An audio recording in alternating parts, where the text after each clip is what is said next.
Looking to budget your food expenses in February?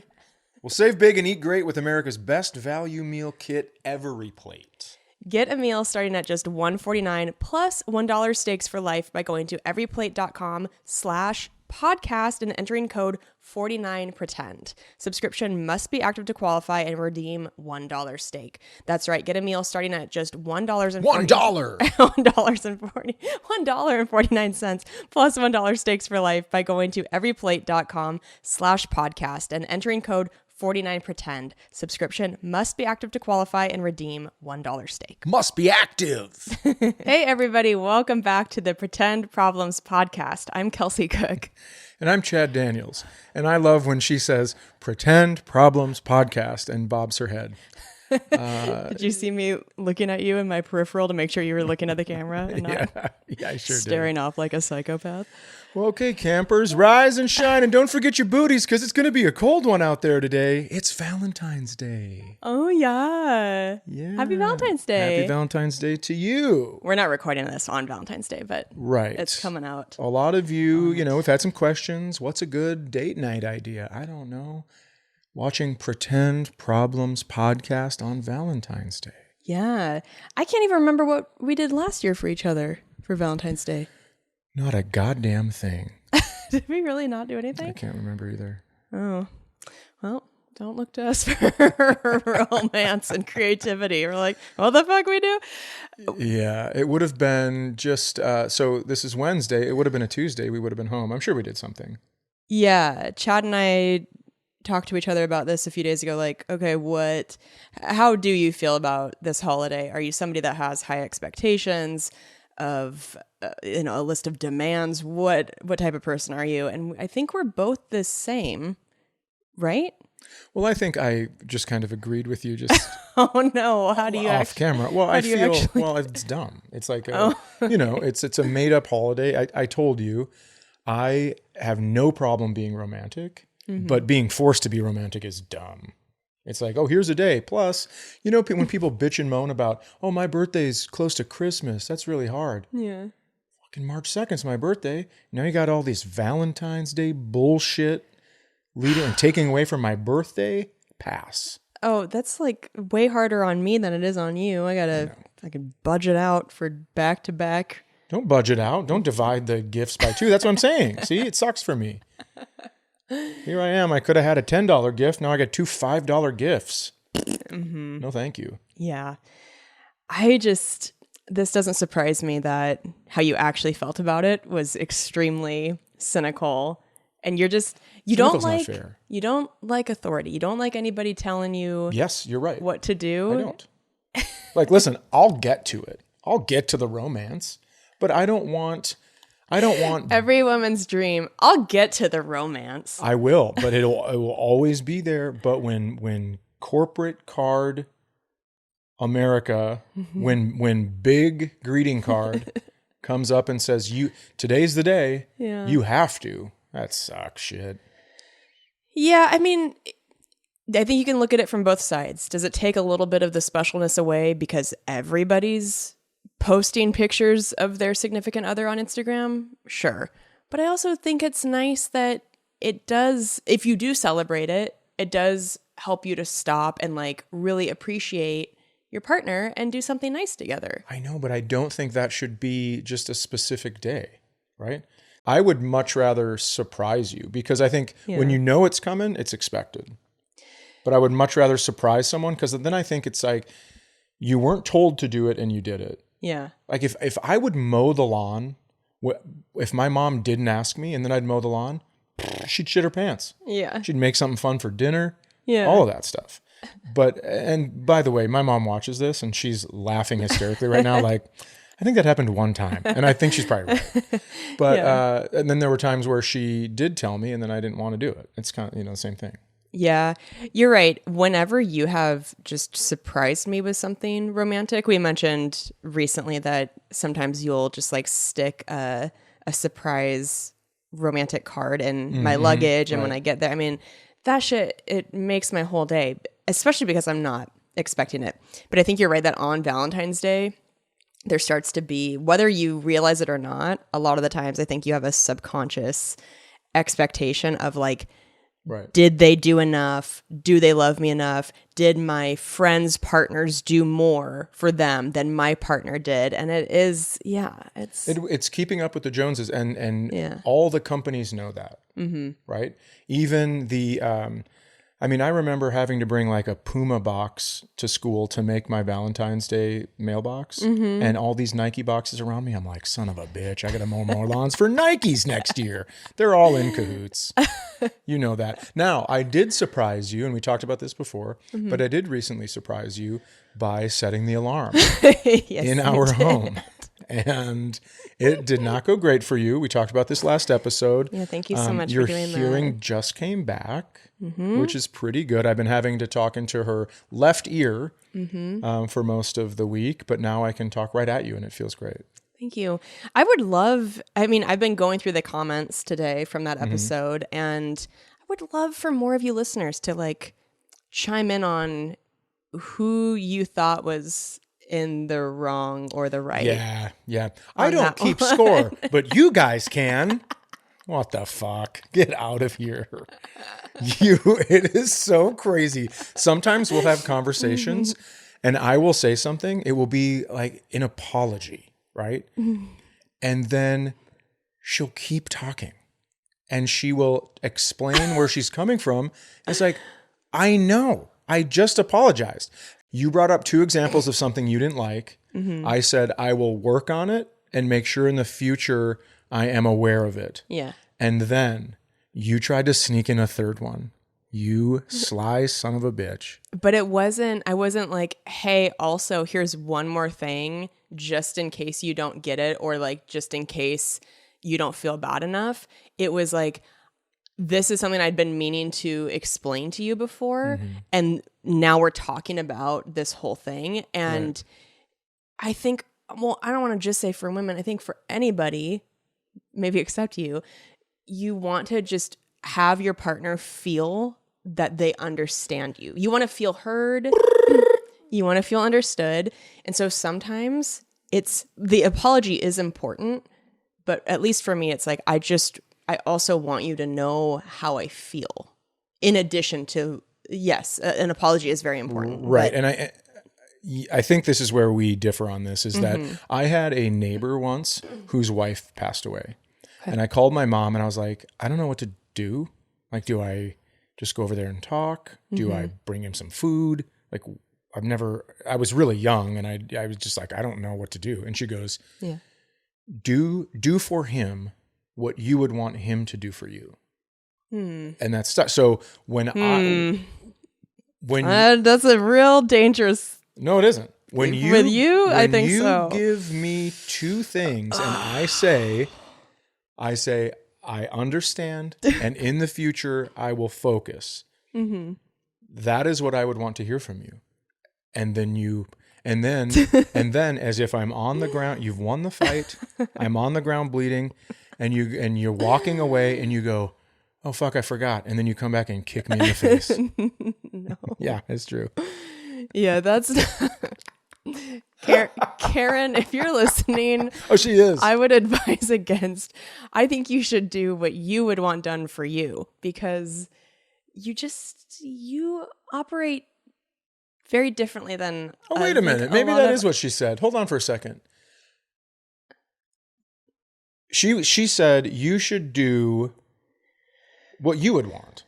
Right. That's what she said. But I just think you have different needs than others. Like sometimes I think you have fewer needs than others, because, we've talked about that sometimes you're very can have your walls up and. Not anymore. Yeah, I know. But I just think what you need to feel okay, some other people need more than that, including myself.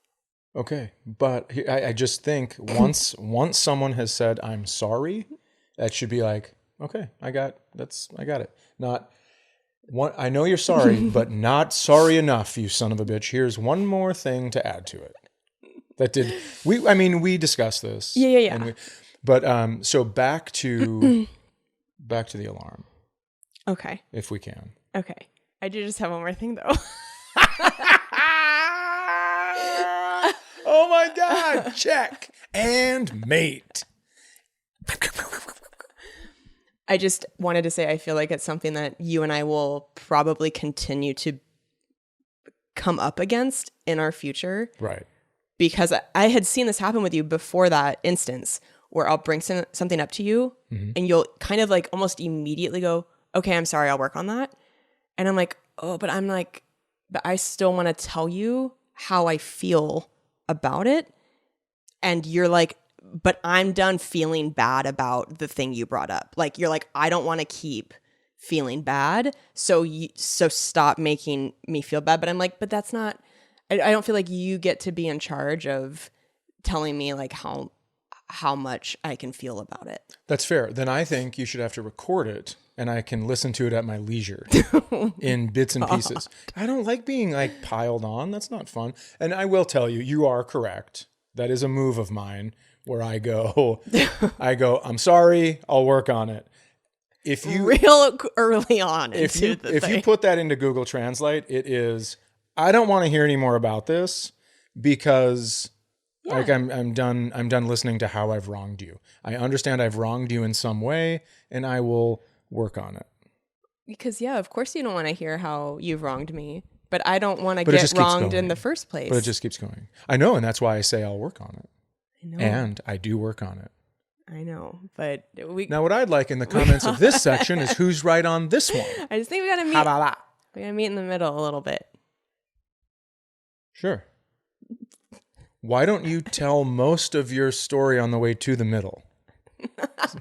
So you're you cut me off too early with the apology. It's so I haven't experienced that before. Where it's like, okay, I'm sorry, I'll work on it, and you're like, okay, well, I still want to talk about this though. So it's like it's a fucking sweet move. Yeah, well, it's sweet for you. It's a verbal this. It's a verbal that is, it's very Dr. Evil.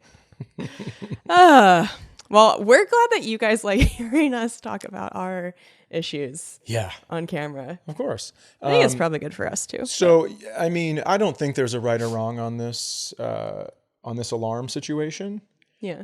I do, however, think we did figure out that our control pad takes pictures of and video of the person trying to disarm the fucking alarm. And cuckoo, for Cocoa Puffs over here, the pictures are awesome. And the video is incredible. We'll edit the pictures and video into the episode right now as we're speaking. So if you're watching on YouTube, you can see what we're talking about.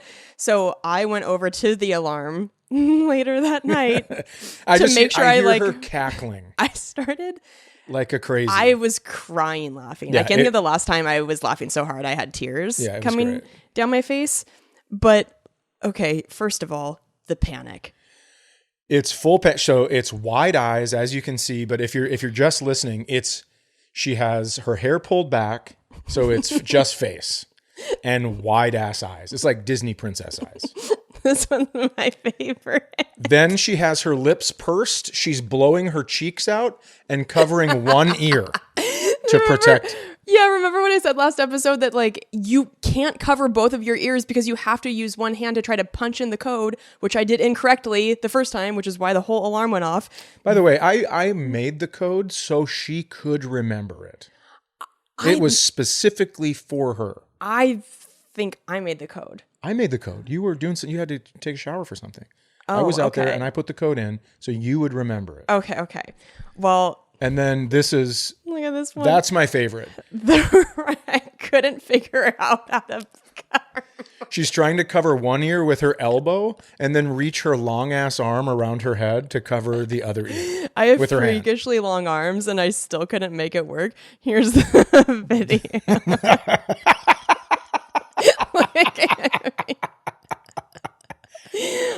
She's got both hands. Look at me trying to figure out. She is the hear no evil monkey. Oh my God. In your emojis. Fucking hell. Never again. Yeah. That was horrible. But that is one silver lining that came from that situation is great content. Just got to put that on social media for sure. Yeah. Just know that, by the way, since she found those pictures and the video to put on social media, all is forgiven. All of a sudden. It's not. Now that she's got a potential viral video, all is forgiven. It's not forgiven. I would rather take having my hearing be okay than those pictures. Well, you know what I'm going to do? Just for you and just for your social media, I'm going to surprise you a couple more times. Don't you dare. By arming it, but with an extra code that you don't know about. I'm going to change the code. It's okay. I'm going to change the code and it's going to take off. Try me.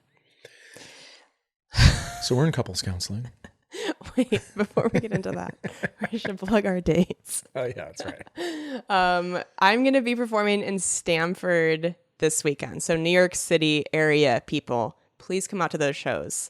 I have no idea how those ticket sales are going to go. I think they've been just okay so far. I think they're last minute people, but get out there. Yeah. You know? Please come out to those shows.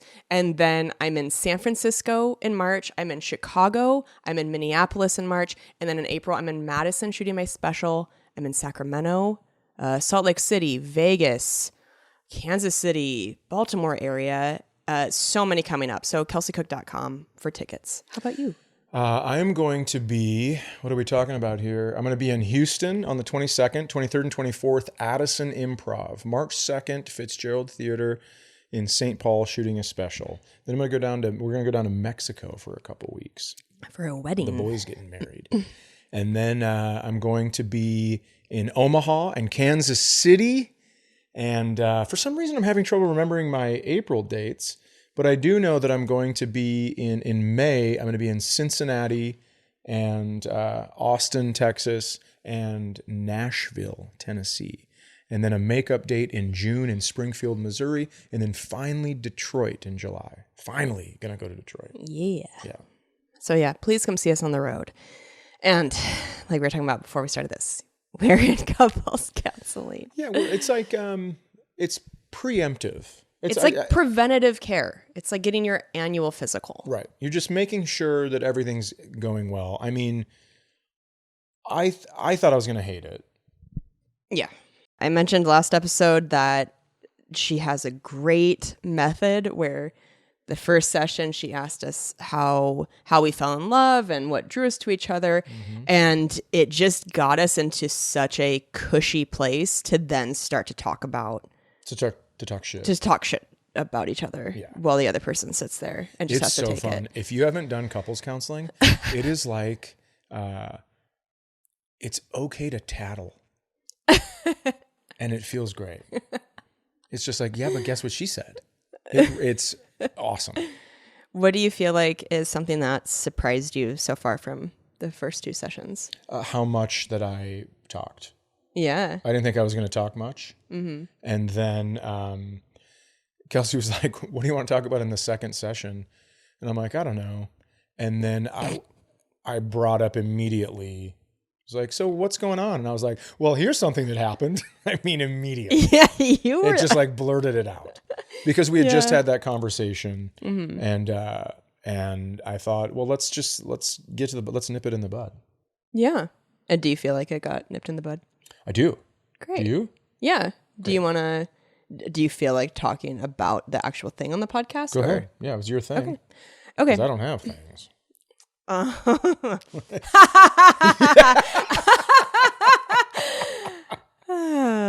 Okay, I have some things. All right, fine.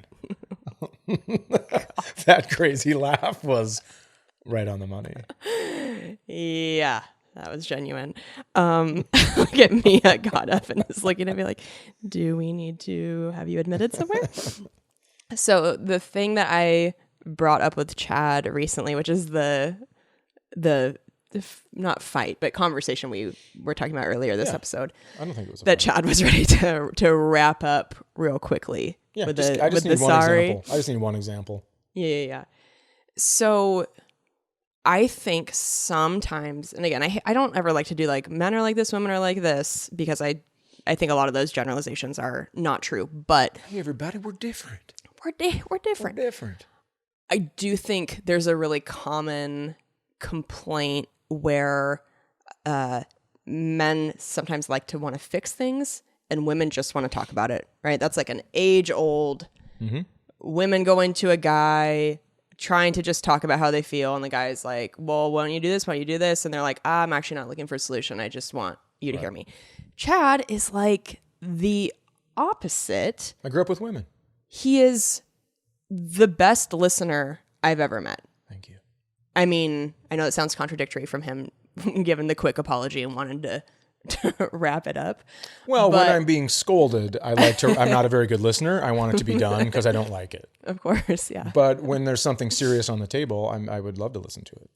Yeah. So, and as you guys know from listening to the pod, if you have been the last few weeks, I've talked about how my mom has dementia, and Chad is really there for me through some like very hard, long talks where I'm just like going through something very difficult and he just listens, and it's wonderful. He's never like trying to cut me off to like give feedback or tell me how he thinks I should fix it. He's just such a good listener.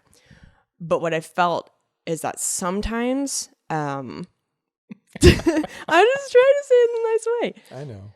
Sometimes you're such a good listener that you aren't very responsive at all. Mm-hmm. And sometimes it makes me feel self-conscious. Mm-hmm.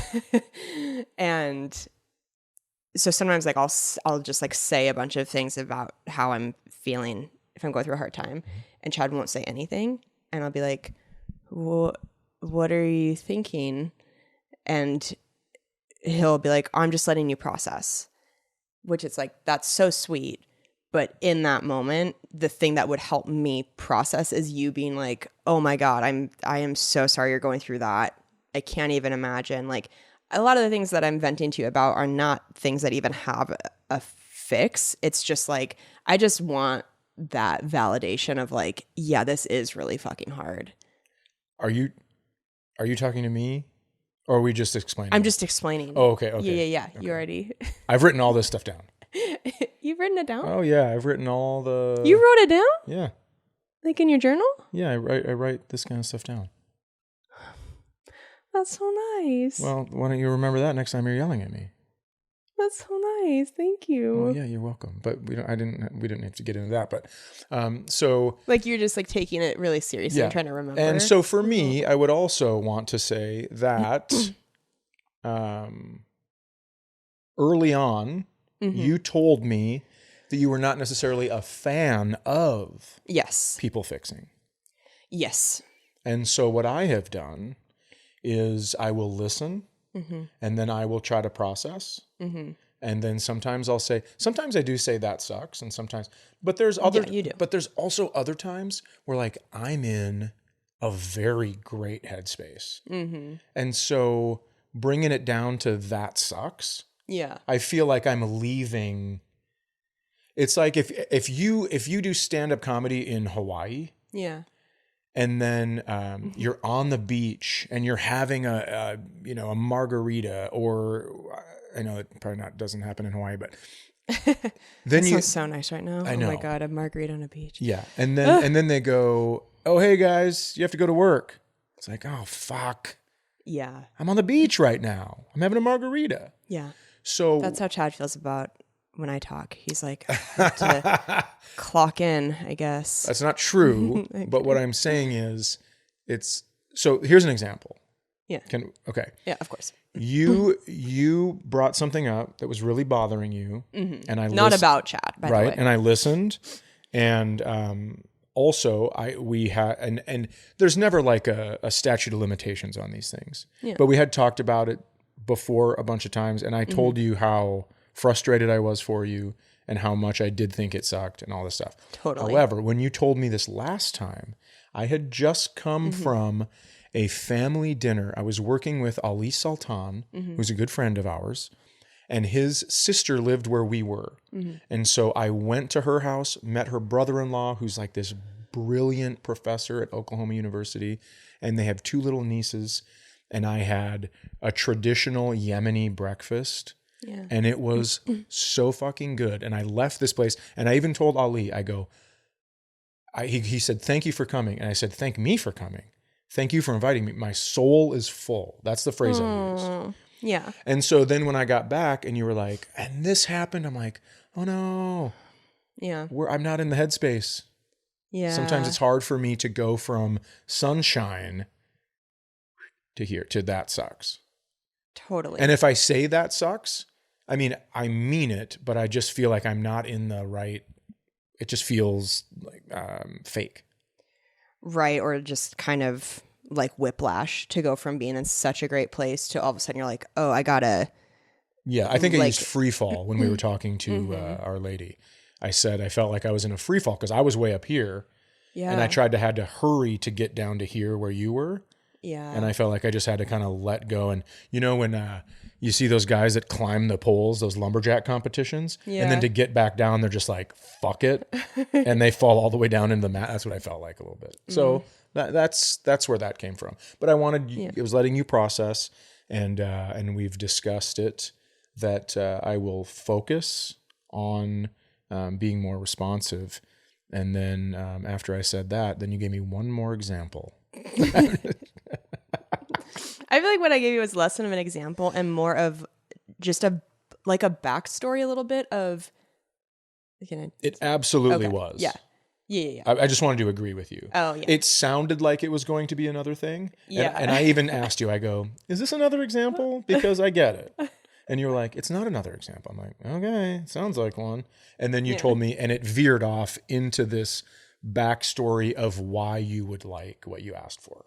Yeah, where that comes from for me, of wanting just like you just want to feel like somebody is like they get it and they're like, fuck, that sucks. Like that makes you feel less alone in it. You don't want the other person to be feeling like shit too, but you just want them to be like, yeah, like I would totally feel that way if I was going through that.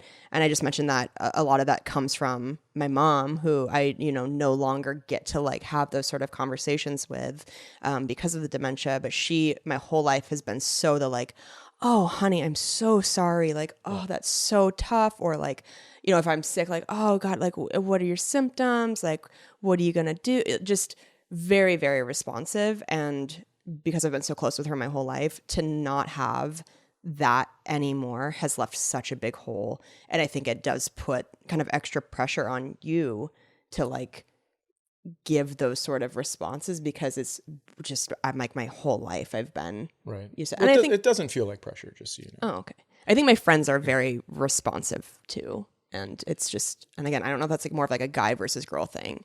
And sometimes because I have to leave here and come to here, my response, I told you in counseling, was the person that made you have these feelings by talking to you about this thing that was old. Yeah. My response was, I want to punch that person in the face. Yeah. And I want to tell them, shut the fuck up. Yeah. You had so long to bring this up. Yeah. And then you bring it up at a different time. Yeah. And now this is what's happening, and I want to punch you in the face. Yeah. That is my response, and that's why I didn't tell you that, and I said, I'm letting you process.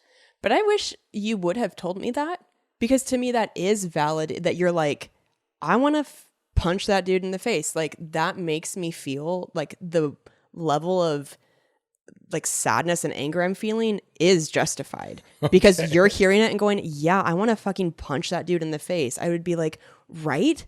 Like, I would like to know that you had that level of emotion, but when you're like, oh, I'm just letting you process, it makes me feel like I'm crazy. I thought you don't like violence. Well, I mean, after that 49ers game, kind of all for it. No, I'm kidding. I'm kidding. Chad is actually rooting for the 49ers in the Super Bowl. Well, I guess that will have already passed by the time this comes out. Oh, I wonder. Actually, what I'm doing is I'm betting not on the game, and I'm rooting for all those bets. I'm not rooting for anybody. I hate this fucking Super Bowl so much. I think it's dumb, and I think I don't want to cheer for either side. I don't want to cheer for the Chiefs. They just won, and there's so much like bullshit attention on that. And then the Niners, those fucking dudes with their shirts off, I hope they never win another game. I know. They were just the worst. But anyway, which sucks because our friend Dave Huntsberger and Dan Soder, and they all love the Niners. So I'd love it for them. But then also it's like, I know those guys are going to be happy.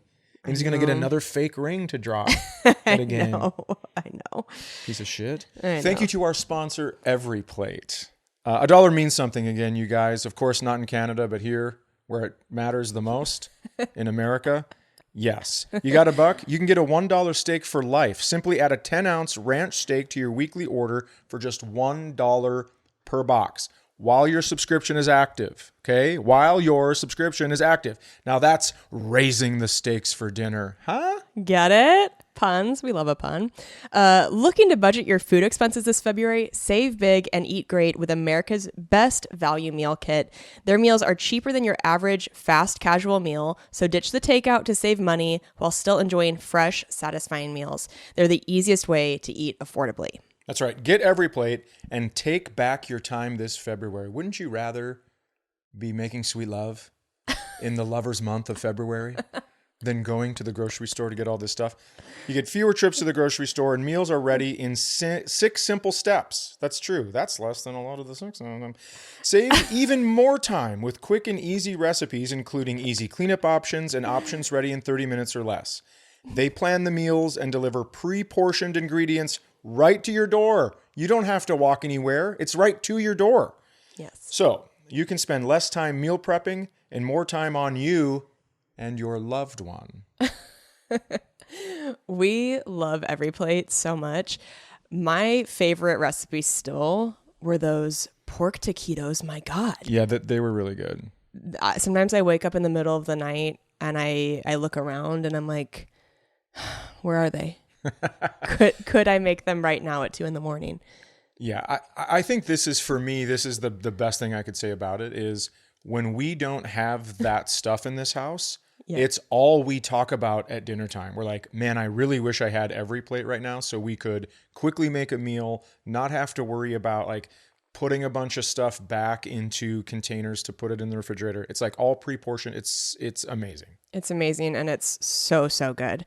So get a meal starting at just $1.49. $1.49. Plus $1 steaks for life by going to everyplate.com/podcast and entering code 49pretend. Subscription must be active to qualify and redeem $1 steak. That's right. Get a meal starting at just $1.49 plus $1 steaks for life by going to everyplate.com/podcast and entering code 49pretend. Subscription must be active to qualify. Must be active. And redeem $1 steak. That's up to a $110 value, you guys. Do it. Do it. So anyways, now that you know we're certifiable, let's give some advice. Yes. Do you want to talk about the troll response real quick too? Oh, yeah. Okay. Before we get into our listener advice questions. So this kind of goes in for the 49ers game. Yeah. I never thought in a million years she would stand up and confront someone in public. Not in a million years. And she did that. And then something else she just did, which really surprised me because she has been against it since I've known you. Yeah. I never respond to trolls online because to me, and I've said this to you before on here, I feel like that is exactly what they want. They're saying something shitty to affect you so that you respond to them and they know that they got under your skin, all that. I always am just like, not about that. But somebody left such a funny, shitty comment on my video recently that I couldn't help myself, and I actually responded, and I'm pretty proud of myself because I just never do this. So you guys know we talked about the video of the interaction with the woman in the front row in San Diego, who is like your biggest fan. So that video, I don't think we've talked about it necessarily since that clip came out, but that clip went insanely viral. It has like almost 13 million views on TikTok. Yeah. It was so crazy. We haven't talked about it. I've talked to her about it, the lady in the front row. We're also in couples counseling. I will. What do you have? I will fucking end you. If I go missing, watch yourself. No, anyway, she's wonderful. Her husband's wonderful. Yes. We've, as a group, commented on that thread, and because she was like, I feel so terrible, I apologize profusely. We were both like, please don't feel terrible, like this is not, like everything's fine. It was just such a fun moment. Yes. So a guy commented on that video and said, your people skills are great, but I just don't think you're funny. And somebody else replied to that comment and said, and you wanted to say this why? Which I appreciate. And then they said, to give my honest opinion so she can have multiple opinions and not just good ones. Having only good comments is a way to mess with your head by making you think you are better than you are, which could also be harmful to you. And this was the first time that I've seen somebody like ask a troll why they left the shitty comment they did, and then they tried to give their version of a rational explanation. And it's so funny that somebody could like type that out and go, yeah, post. It's like, did you not read what the fuck you just wrote? That's so funny to me. And so I responded to what he said and said, thank you so much for shielding me from the harm of nice comments by shitting on me, with like the prayer hands emoji and the laughing face emoji. And I did kind of want to like put like dash my great people skills, like signed by my great people skills. And he wrote back, no prob. Like, okay. That's so funny to me that somebody sees a video doing well and getting like lots of really nice comments, and they're like, I need to come in here and rescue this girl from all this love because this could be harmful. So I'm going to tell her, hey, I don't think you're funny, just to balance it out so that you are not harmed by the nice comments. Like, what in the fuck is happening out there? Yeah, this is a guy that goes to Applebee's, and when the staff comes out and is done singing, happy, happy birthday, this is your special day, he just goes, you suck. He just ends it with that. Yeah. He's like, just so you know, everyone's here to love you, but not all of us. Not all of us. So you need to know that so you have a balanced sheet. Yeah. God. Anyway, I did it. That's great. Thank you. Okay, now we can get into some listener questions, which you guys continue to send us. I've said it a ton, but I do need to say it one more time, and I'll probably say it again after this. I thought they were going to be dumb, shitty, goofy questions. Yeah. And they're like legit good. They're really good. It makes us be like, oh, we really need to put some time into this and some thought, because we're so honored that you guys would want us to help you in this way.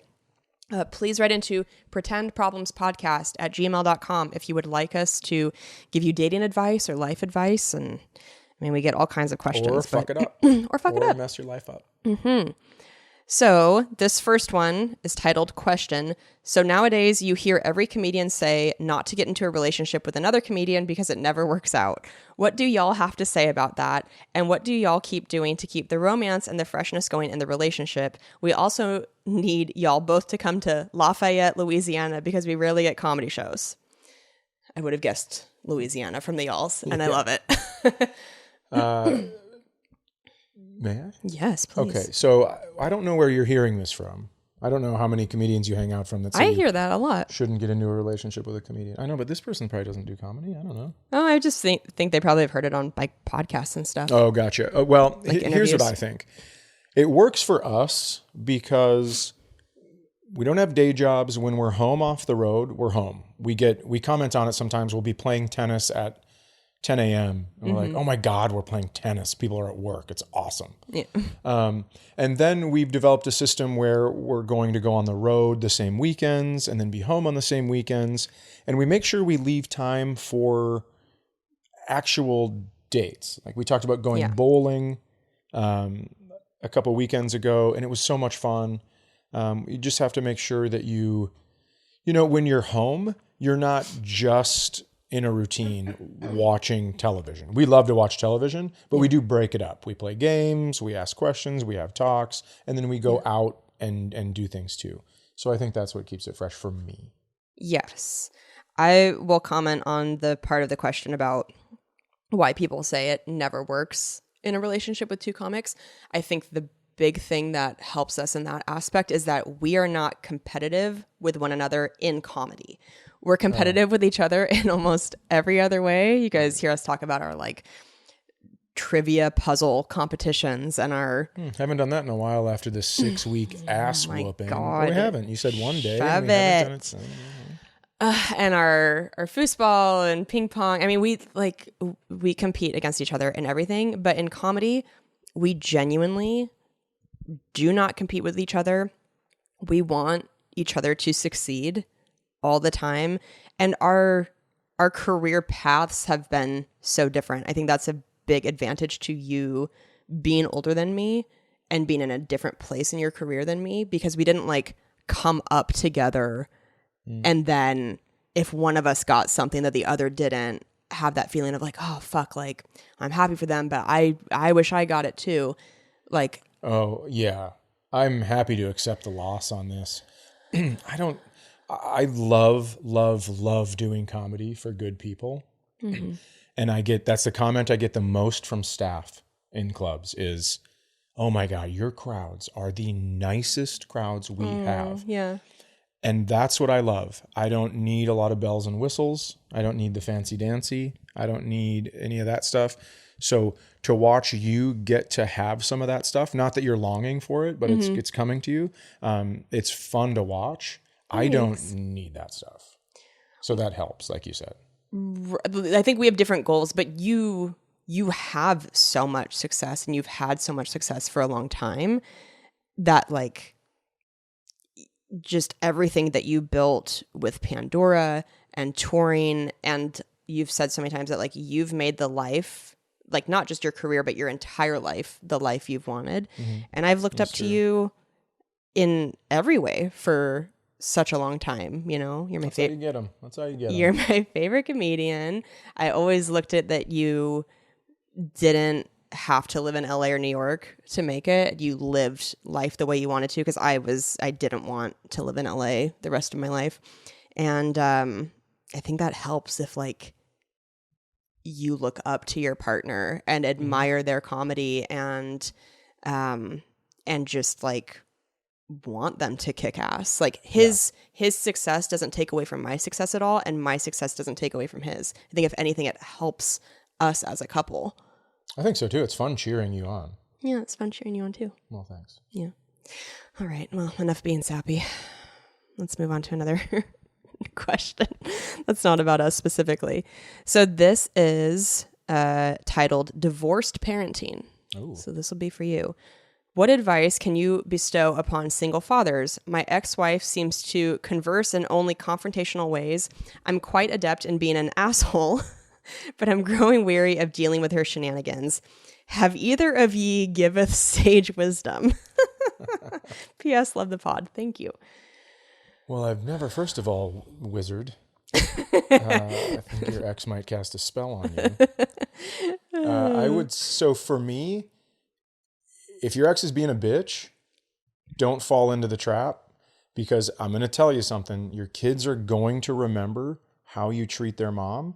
Even if you're losing some battles, it will show up later, and it will be looked at as not a loss. They'll start to think, oh yeah, I remember. You won't seem weak. It's going to feel like it. Oh boy, it's going to feel like it, but it's not. Your kids are going to see it as kindness, not weakness, and it will gain value as they age. So my only advice is play nice and make sure everything you're doing, fuck your ex. I don't care about her. I don't either. But everything is for the kids. Every single thing you're doing now is to make sure your kids have a good life. Yeah. And not, whatever you're doing now isn't going to show up in 20 years on a couch in a counselor's office. Yeah. Yeah. That's good advice. This next one is titled, Is This a Lie? Hey, Chad and Kelsey. I started dating my girlfriend 3 weeks ago. We're already planning on moving in together. Yes. And I love saying fuck it. And have signed a lease at an apartment. Most of my friends know, but I'm not sure how to tell my parents, and she hasn't told hers either. Am I lying to them by not telling them? Also, my parents got engaged after only meeting 3 weeks earlier and have been together for 26 years and are very happy. Interesting question. Is it, you go first, actually. I've been going first too much.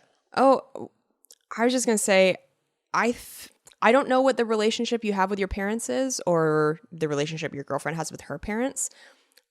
I don't think it's a lie to not tell them. I just think that's like, how much of your life do you want to keep from them?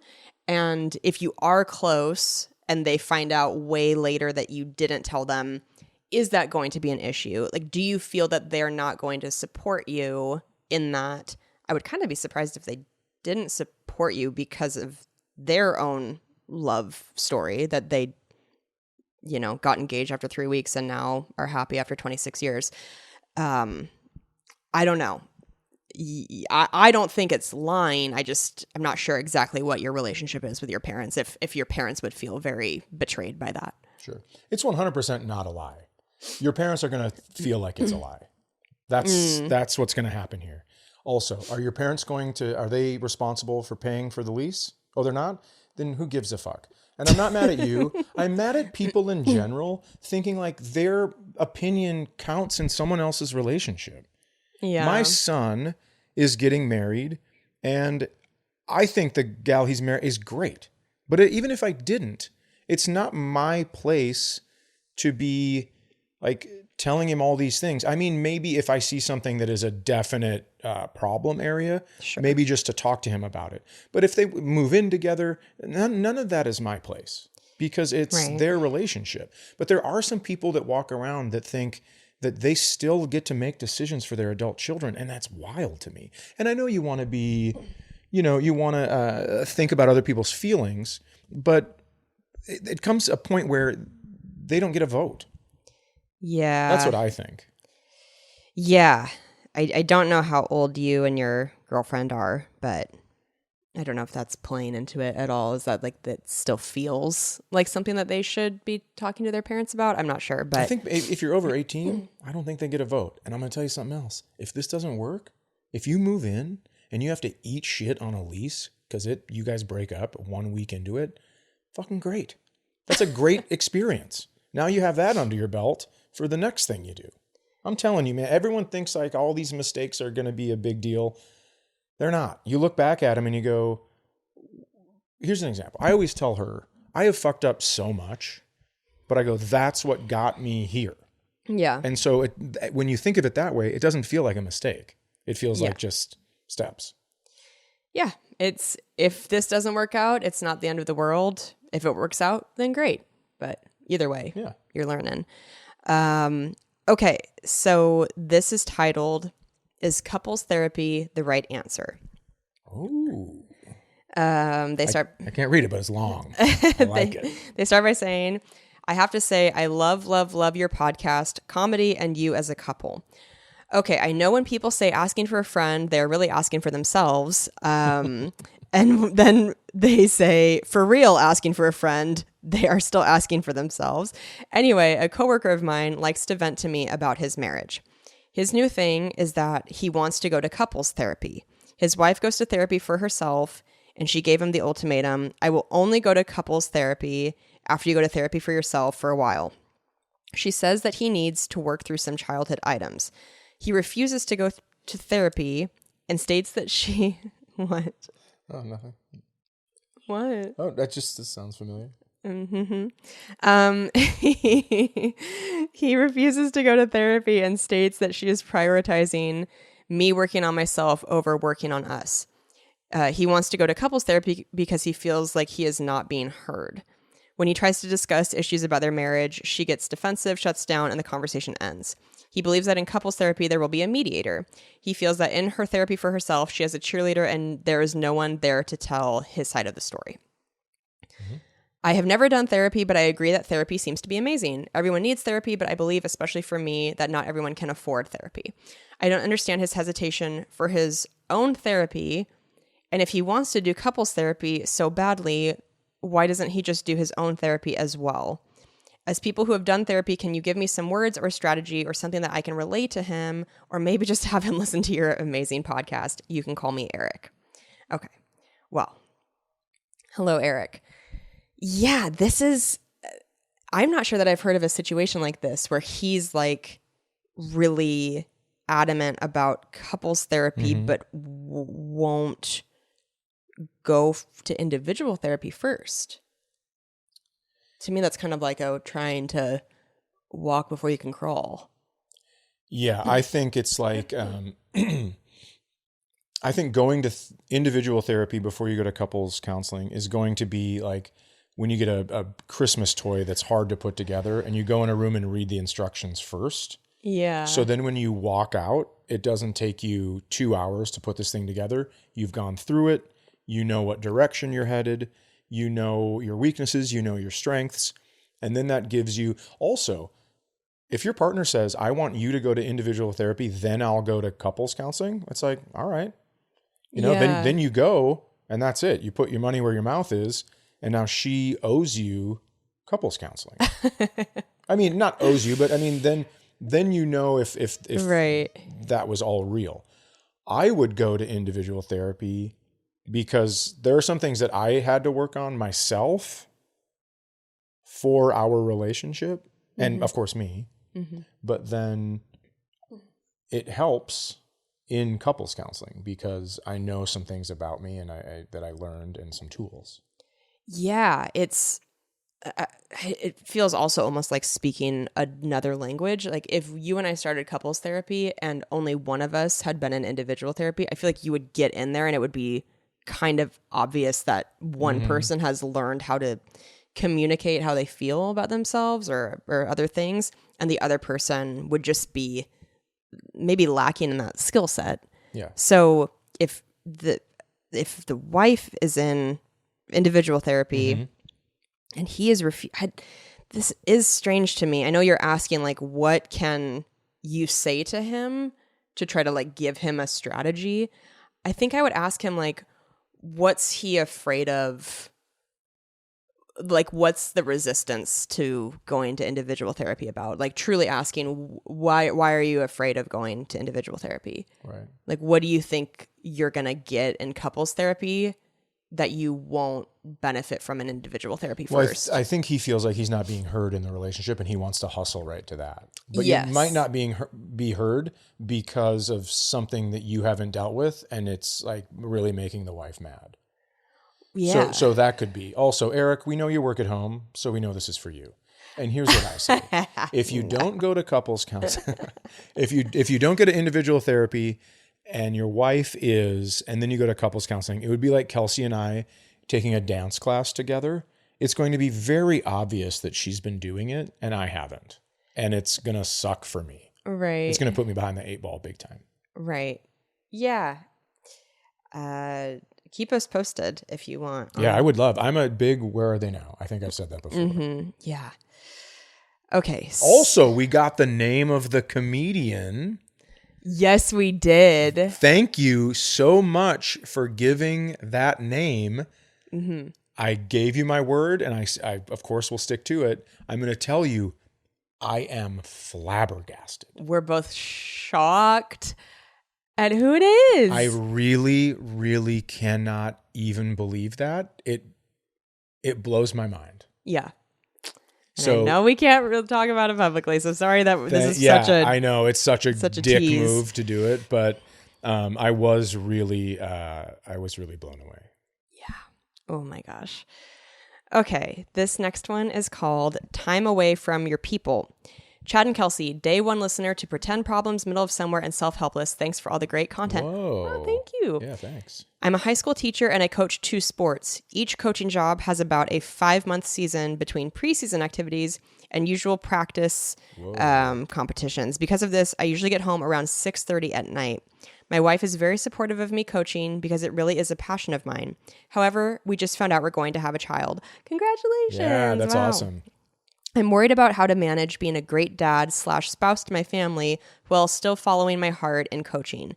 Given your career choices, I know you both had to compete with the issue I'm describing. She isn't worried, but I want to be as prepared as possible to take on the role. Keep being awesome. And I won't say, I don't know if you want me to say your name, so I won't, but then it says, P.S. fan of the pillow and the pets on set. I'm wrapped in a big old blanket as I wrote this. Hell yes. How do you feel? You're the one with kids, so you've had to make more of these decisions, I think, on how to balance excelling in your career and being a great parent. Well, I don't know because I didn't really have to do this, but I will say you have to be there emotionally supportive before your wife has the baby, of course. And then, of course, afterwards, it's going to be stressful. If she's staying home all day with the baby from the time you leave, I'm guessing 7 to get to school. You said you get back at 6:30. That is a long day with an infant. Yeah. So I don't know what you're going to do there. I don't know, maybe if you want to have family come to give her a break, if she's into that, whatever it is. I will tell you, later on in the child's life, I had a ton of coaches that brought their kids to practice, and they'd like shag fly balls or go get the foul balls, or they would run with us, or they would, do whatever, but they were there. And that seemed like such a cool bond between the coach and the kid. I really always admired that. Yeah. So I think there's hope in the future. I think just before the child is born and right after with the infant, I mean, it is hard. So you might have to make some sacrifices. Yeah. Yeah. I give huge props to you parents who try to navigate doing all of it, because does not seem easy, but you've managed to. Well, good luck. Yeah. And it obviously it shows a ton about you that you even asked. So yeah. All right, guys. Well, thank you again for writing into pretendproblemspodcast@gmail.com. Please write in if you haven't yet and you've got any sort of question that we can help you answer or give advice on. Yeah. And guess what? The pillow's back. The pillow's Doesn't back. smell like piss anymore. And if you want to know what artist did this, it's J Sauce Tree on Instagram. I just wanted to tell you because he always brings me very cool stuff on the road, and just awesome artist. So you can go check him out. But anyways, the pillow's back and it doesn't smell like cat piss. Come on. Okay, guys. We will talk to you next week. Happy Valentine's Day. Happy Valentine's Day. We settled on flowers and a card and cooking together. So that's what we're doing in our house today. That's right. Yes. All right, guys. Talk to you next time. Bye.